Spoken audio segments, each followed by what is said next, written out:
Ladies and gentlemen, welcome to another edition of World Talks. I'm your host, Benjamin Lee, and please join me and my guest on this next interview. Now, this week in Brussels, a U.S. congressional delegation led by Judiciary Chair Jim Jordan confronted EU officials over the Digital Service Act, calling it a threat to American free speech.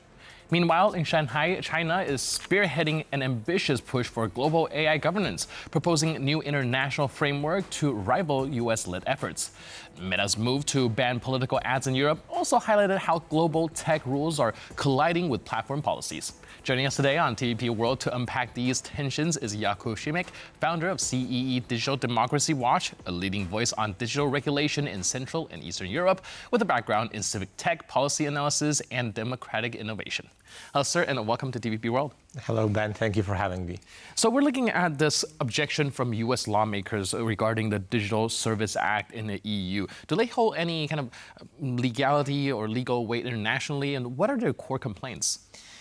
The report that we're discussing today is pointing out over around 40 pages all of the examples where the Digital Services Act was supposedly used to pressure the American platforms and the global big tech platforms to change their decisions on moderation policy regarding sensitive issues. They are showing that the politicians and European governments may be using regulation like this to make sure that the content that might not be well received by the politicians will be taken down from the platforms. And do you think that's a legitimate concern that perhaps these regulations will give these politicians an upper hand when it comes to what type of information is being put out there? Mm-hmm.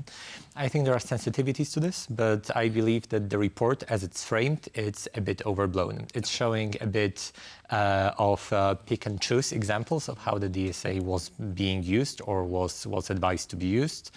And they were presenting the things that, for example, meetings by European Commission that in European context seem to be just a good governance example as something malicious and as something done with intention to censor. At the same time, even in Europe, we also have discussions about how DSA should be implemented and how to make sure it doesn't infringe on our right to political speech or free expression. And how do these conversations usually go? Where do you think that EU should be drawing the line between, curbing a speech that is perhaps seen as hateful here in Europe, but also making sure that people still have the right to express their opinions online? Mm-hmm. This is a very great question, and I would love to have a clear answer on that. I don't have one. But definitely lots of those conversations focus on who should be allowed to take down content, especially in sensitive periods such as election campaign periods. Is it the platform itself, or is it governments or courts who should be making decisions on taking down and showing where the limits of free expression in those moments are? I would also add that the level of implementation of Digital Services Act is very different in different countries.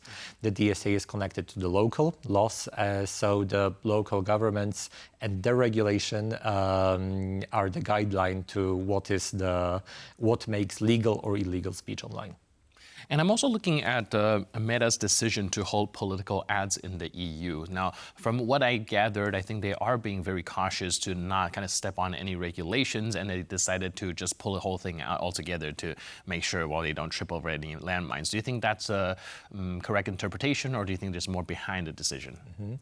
I think this is a shame because the political advertising as defined in European Union is not only the ads relating to politicians and politics itself, but also the charities or the NGOs. They will also have very big limitations in communicating with their audiences on digital platforms.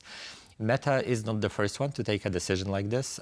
Google, a few months ago, made a similar decision because they felt that the regulation on transparency and targeting of political advertising is too difficult to implement in practice. Currently, European Commission is holding consultation on the guidelines around implementation of this specific regulation. This is a document that shows in detail how this regulation should be implemented, and I understand that Meta decided it's too difficult to live up to European Commission's expectations. All right, so I would like to also draw a little bit of contrast in what is happening in Europe, the spat with the United States, and what is taking place all the way in China. As we know, there's been a lot of talks about how to approach technology in a more ethical and a more balanced type of way. But in the meantime, China's already spearheading a lot of AI conferences, as well as kind of a push for innovation, and perhaps putting a lot of these discussions more on the sideline. Do you see a world where there's going to be a very significant technological gap while we here in the West are still pursuing how to approach these technologies ethically, and already seeing other countries trying to push that technology to its limits? I look like this is a really good question, and as Europeans, we have access to most of the AI achievements and AI platforms, but there are definitely big policy differences between how China and how the US look at the AI governance. From the US perspective, this is a tool that should be developed by a private sector, and this is a tool that should be driven by security interests. So there is very big underlining of trust and very big underlining of the Western countries leading their own trusted systems. From China's perspective, this is a tool that should be ruled by a UN network. It should be used to help in development of global South too. So I think that on a global scale, we're looking at the growing pains of the AI governance system, and we'll see where this lands. But for our perspective here in Europe and in Poland, we should definitely be looking on how to make sure that the rules that we have in Europe are aligned with this global discussions that are being held. Right, so going back to the United States' complaint in the EU, do you think this is going to turn into anything substantial? Do you foresee a world where perhaps the US administration put even more pressure on Europe to open up some of its tech regulations, or do you think that we might actually see these regulations still being in place and curbing what maybe American side would consider free speech? I think the pressure is there, and it's quite immense. So I don't think this is something that needs to start. Since the start of Trump administrations, we've seen lots of comments from high-level administration officials around how the EU handles the platform regulation. And the result is that, like under the DSA, there are still no fines or no final decisions being made by European Commission. So there are lots of proceedings and investigations being open, for example, against X, but we still didn't see any results or didn't see any fines being implemented for those big platforms. So I see in this way, the US is very effective in putting this pressure on the EU. But obviously, they are looking for new ways, and they are looking to move this pressure also to other regulation, not only DSA, but also the AI Act, where we've heard multiple calls to stop the clock on AI Act and to make sure that the implementation is delayed, but also lots of technical regulation that is being discussed in Brussels and is in the background of all of those political discussions. All right, I'm actually very curious because you are an expert in this field, and I think you know these tech and AI technology and the regulations behind it more than a lot of us would. And how effective do you think these politicians are when it comes to discussing these type of nuances? I see the AI technology, the social media kind of advancing, developing on a day-to-day basis. Do you think that the politicians also have the prowess to keep up with the development of technology while trying to craft these laws and regulations? I think it's very difficult for them. If you look at the transparency and targeting political advertising regulation that Meta is currently opposing to, you will see that it covers only very narrow scope of what consists of political advertising online. It was voted in 2024, but even a year and a half later, we have so many new tools of political advertising, including use of influencers, lots of bot networks using AI to generate lots of political content, that is being rolled out now in October 2025. And it still doesn't cover the whole subject because there was so much of technological development in the meantime. So I agree this is good to have frame of how the internet works, and I think that the EU has good intentions here, but at the same time it is really difficult to keep up with how the tech develops, and sometimes it feels that the regulators are chasing something that's impossible to catch. Right. And like with all these technological advancements, and we're talking about when it comes to competitiveness, who do you think is currently right now winning the race in tech, be it in an AI sphere or even like the development of social media and how it influences the public? Mm-hmm.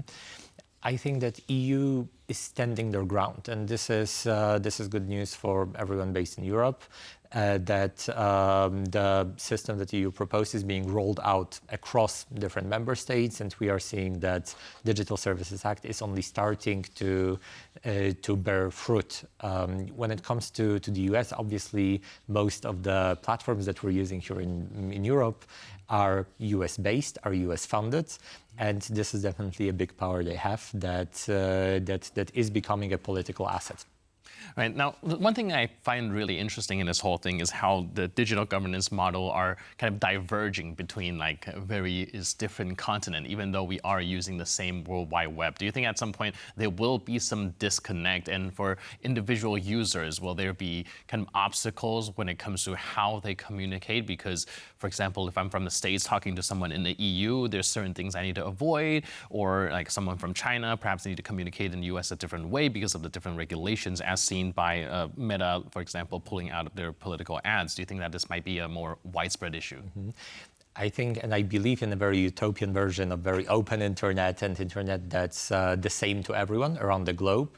But it's true that in the recent years, it feels that it actually is utopia. There is so many local regulations being implemented.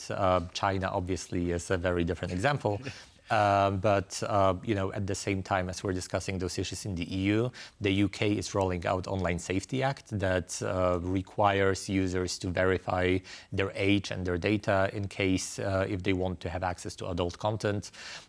Similar steps as to Meta's backing out of political advertisements were taken in Brazil already. So I would say that this is a very good observation, that digital governance is getting more and more fragmented across the world. And definitely with small steps like this, in a few years, we might be in a place where the citizens of the US have access to very different internet than the one that we have in Europe. Which is quite ironic. I also see the internet as something that connects and makes people closer because of its capabilities. But then we seem to be also taking a step to kind of divide and create that rift as well. But at the same time, I do see the necessity of having to regulate that, which is very kind of tough line, a very tight rope to walk. Again, with your expertise, what kind of suggestions perhaps would you give European lawmakers or even American lawmakers on how to be it bridge this divide or also kind of make sure that these regulations are put in place for the safety of general users? Mm-hmm. I think the natural bridge are the platforms themselves. Like they are operating globally, and they are if they want to operate as they used to, they will need to find ways to bridge those gaps between regulations in different parts of the world. Obviously, we talk about the states and European Union as the main regulators of the online spaces, but the terms of reference of the platforms themselves, they are very strong paralegal tool telling us what is and what isn't allowed on the sites that we spend so much time on. So I think it will be their challenge to make sure that they are able to operate across the globe, and hopefully they will make good decisions about where the limits lies. Right, so it does sound like it requires a lot of innovation, but thankfully when it comes to innovation, that's what technology does best. So thank you so much for your input and insight. Thank you very much. Thanks for doing this. And thank you for tuning into this edition of World Talks. But for more news, update, and commentary, please stay tuned to TVP World.